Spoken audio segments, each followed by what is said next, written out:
ప్రభువైన యేసు నామంలో మీ అందరికీ వందనాలండి.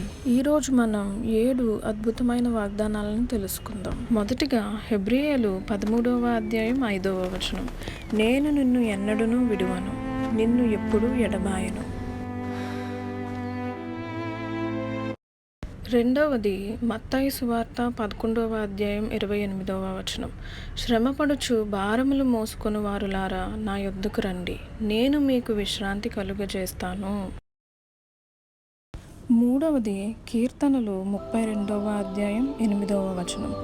నేను నీకు ఉపదేశించి నీవు నడవవలసిన మార్గమును నీకు బోధింతును. నాలుగవది కీర్తనలు 91వ అధ్యాయం 4వ వచనం. ఆయన తన రెక్కలతో నిన్ను కప్పును, ఆయన రెక్కల క్రింద నీకు ఆశ్రయం పొందుదువు. ఐదవది ఫిలిప్పీయులు 4వ అధ్యాయం 19వ వచనం. నా దేవుడు క్రీస్తు యేసునందలి తన ఐశ్వర్యము చొప్పున మీ ప్రతి అవసరాన్ని తీర్చును. ఆరవది యోహాను సువార్త 14వ అధ్యాయం 27వ వచనం.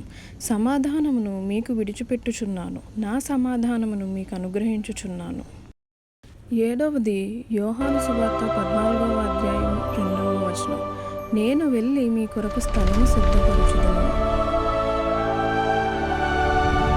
ఈ వీడియో మీకు ఆశీర్వాదకరంగా అనిపిస్తే లైక్ చేయండి, షేర్ చేయండి, మా ఛానల్ని సబ్స్క్రైబ్ చేసుకోండి. దేవుడు మిమ్మల్ని సమృద్ధిగా ఆశీర్వదించును గాక.